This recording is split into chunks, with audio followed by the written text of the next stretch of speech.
Hello everyone, my name is Anthony Ciletti. I'm an aerospace engineering undergraduate student at Wichita State University, and for my classic paper I will be reviewing Maurice Biot's 1956 theory of propagation of elastic waves in a fluid-saturated porous solid in the low frequency range. So first let's look at the background of Biot and the motivation behind him writing his paper. Biot was a Belgian-born American scientist, and after moving from Belgium in the 1930s, he received his PhD in aeronautical science from Caltech. Throughout his career, he made contributions to several scientific fields. You can see his work in aircraft wing flutter, in seismology, but most importantly for the context of this presentation is his contribution to poroelasticity theory and poromechanics more broadly. In fact, in some sources, you'll actually see him referred to as the father of poroelasticity. That's how important he is to the field. Before his paper, previous porous material elastic wave work was often limited. Many studies assumed the solid phase to be rigid and had no strain, while others only considered the compression wave propagation but ignored the shear wave. And so what Biot seeks out to do in his paper is establish a more general theory of propagation for all of the elastic waves that can exist in a porous material that does have a solid that can have strain that is elastic. And this more generalized theory is of interest to many scientific fields, any of them that have elastic waves involved in them. And for our passive noise control context, the best a use case that I'll talk about later in this presentation is the designing and the acoustic prediction of porous liners, for example, used in aircraft engines or on the walls of rooms. So let's look at the system that Biot is analyzing and some of the assumptions that he used. He's considering a two-phase porous material, where the solid phase is assumed to be elastic and the fluid phase is assumed to be compressible and viscous. A quick note that Biot uses the terms dilatational and rotational elastic waves, and these are referring to compression and shear waves respectively. So don't get confused on the terminology there. I may switch between them throughout this presentation. Biot also takes advantage of the Poiseuille flow assumption for the saturating fluid, and that helps simplifying the derivation process to get to the governing equations. However, the downside of using this assumption is that it limits the scope of the analysis to low frequencies, because we have to be at or below a certain threshold frequency. Once we have wavelengths that are shorter than the pore radius, then we start to see a breakdown of this assumption, and we can only use this analysis in the lower frequency range for those waves.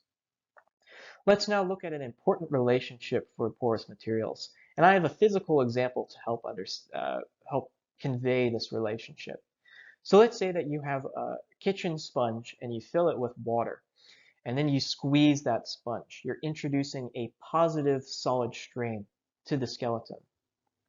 Now what's going to happen, as I'm showing in these figures, is the pore volume inside the sponge is going to decrease, and the overall size of the sponge is also going to decrease. And that's going to induce the fluid inside the sponge to flow out of the pores. There's going to be some negative fluid strain. And so you can see that there's a relationship between the solid strain and the fluid strain of a porous material. And Biot calls the connection between them, this Q value, as the coupling parameter. It's going to show up in the governing equations, as you'll see later. So now let's get into the work that Biot does in this paper. He first analyzes propagation with the absence of dissipative forces, and he applies the theory of elasticity to the problem. Again, he also uses the Poiseuille flow assumption. He makes the assumption that the fluid is going to exert a hydrostatic pressure on the pore walls. And with all of this, he eventually arrives at these four governing wave equations, two for the dilatational waves and two for the rotational wave. Note the presence of the coupling parameter Q here, among other elastic coefficients, in the dilatational wave equations. And also notice that the solid and the fluid strains are present in each one of these equations. When Biot noticed this, he commented that all the waves contain a coupled motion. Again, that's another example of how we need to understand and involve the coupling between the solid and the fluid strain to really understand the elastic wave propagation. He then goes to solve these governing equations to find the waves and their properties. For the rotational wave equations, he finds one solution that corresponds to one rotational wave speed. However, very interestingly, he finds two solutions for the dilatational wave equations, and that corresponds to two dilatational waves. Now, previously, it was only understood that one dilatational wave propagated in a porous material, but Biot now, with the finding of these two solutions, postulates that there is now two waves, which had never been postulated before. He calls the faster dilatational wave the wave of the first kind, and the slower the wave of the second kind. You'll often see this referred to as the slow wave in more modern literature. Biot also comments on a special scenario that can happen under a certain combination of elastic and dynamic properties shown here. There is no relative motion between the solid phase and the fluid phase. Now, this is very interesting to Biot because let's now introduce dissipative forces into the propagation. If we have no relative motion, though, between the phases, there shouldn't be any fluid friction loss. So even with dissipative forces, there shouldn't be any fluid friction energy loss in this particular case. It's kind of a middle ground between the non-dissipative and the dissipative wave propagation behavior. And Biot is going to non-dimensionalize the overall results that he finds versus this dynamic compatibility case. And as I said, we now move on to propagation, adding the dissipative forces. And Biot goes through the same derivation process, applying the elasticity theory, the only difference being the addition of those forces, and they come up as these additional dissipative terms in the governing equations, all of them being multiplied by this dissipative coefficient B. And just like with the non-dissipative equations, he solves these to find the properties of the waves. Now, in order to visualize what's going on and plot the final results, Biot comes up with 6 example combinations of the elastic and dynamic material properties. He purposely designs cases 2 and 5 to have that dynamic compatibility relationship that I talked about earlier. And so look out for in the plots the 2 and 5 lines because those are the ones with no relative motion between fluid and solid. As I mentioned previously, Biot is going to non-dimensionalize his results versus some characteristic speeds, and he also uses this characteristic frequency here coming from the dynamic compatibility case. Let's first look at his results for rotational waves or the shear wave. Notice that all of these graphs are going to have the independent axis be the non-dimensionalized frequency, and all of them are going to stop at 0.15. That was that limit that I talked about earlier for the Poiseuille flow assumption. At 0.15 and beyond, we start to see a breakdown of that flow type, and so the analysis cannot extend beyond it. On the left graph, that is the phase velocity. The right is the attenuation coefficient. And notice that the phase velocity is not changing that much with the frequency, less than 1% variation for almost all of the cases for the entire frequency range relative to the reference velocity that we talked about earlier.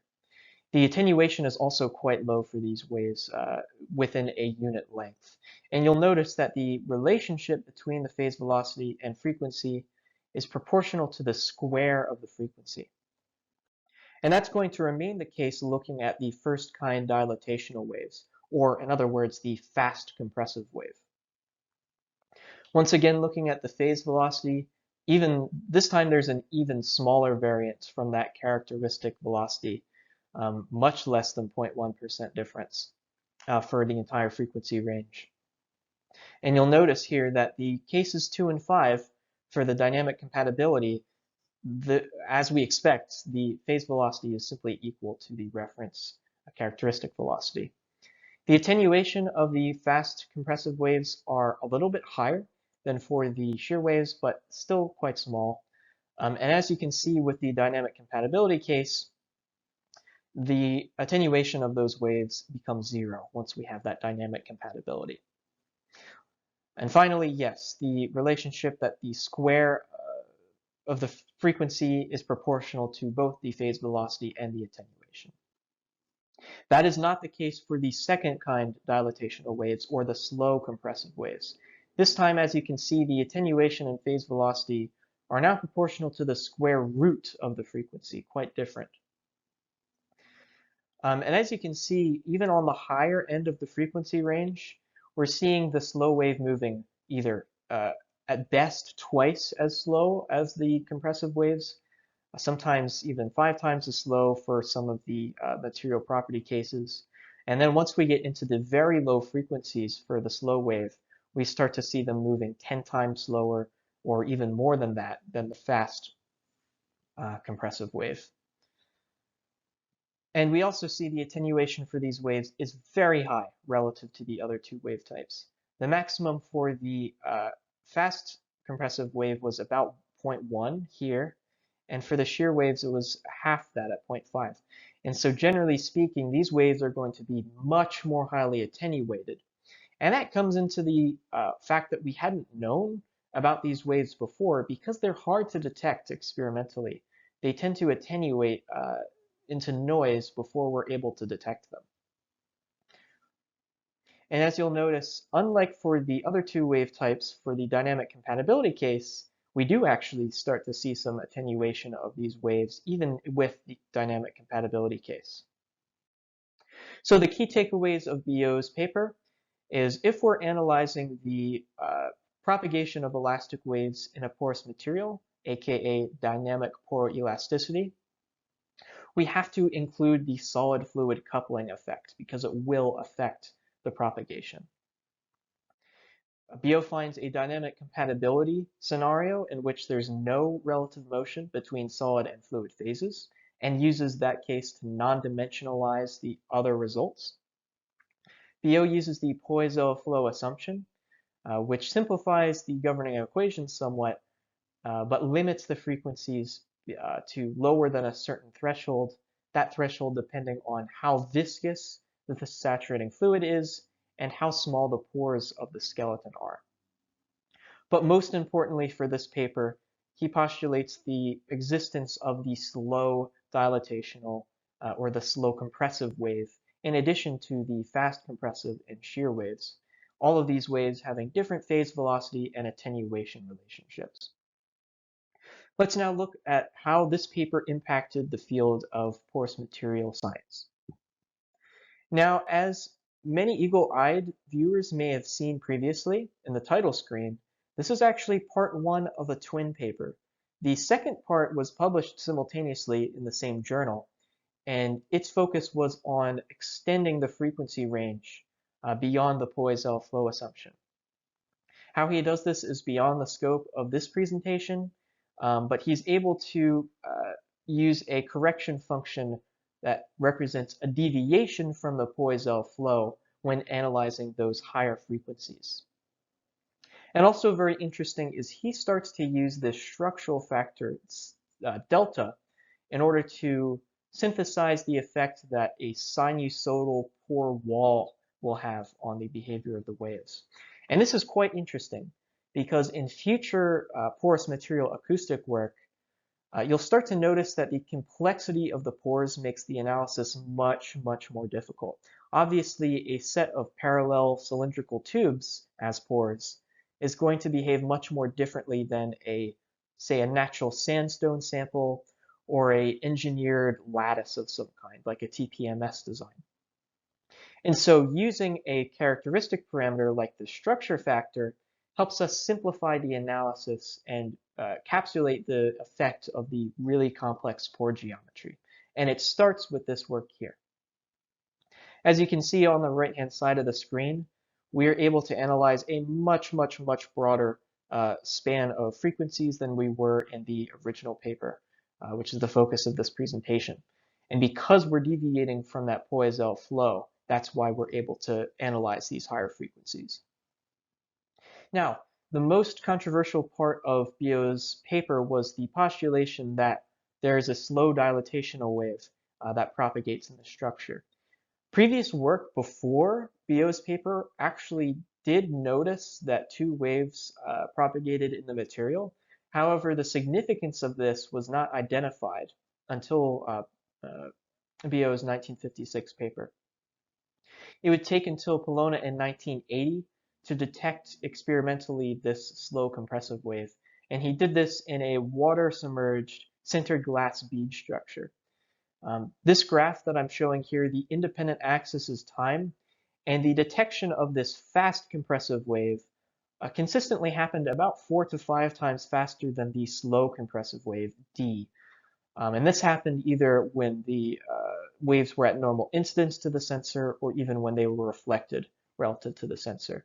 The finding of this wave experimentally validated Biot's theory that yes, there is a slow dilatational wave in a fluid-saturated porous material. Now let's get into the modern application of Biot's theory. So like I mentioned, porous materials can be quite complex, and sometimes we can only manage to measure average values for the material, like the amount of volume that the void space takes up, or the average shape properties of the pores, or the average path length that a particle must take in the pore skeleton relative to a straight line. And it's these characteristic parameters that might be able to be extracted from the porous material, but we need to be able to get some macro level acoustic behavior from these. And that's where these semi-phenomenological models can come in. Johnson and others proposed the first model for this, only focusing on visco-inertial effects. Champeau and Allard would later extend it to also include thermal effects, and the JCA model and all of its subsequent improvements are today the most popular model to use for air-saturated motionless skeleton porous material analysis, all stemming from Biot's original work in 1956. Here are the references I used throughout this presentation, and thank you very much for listening.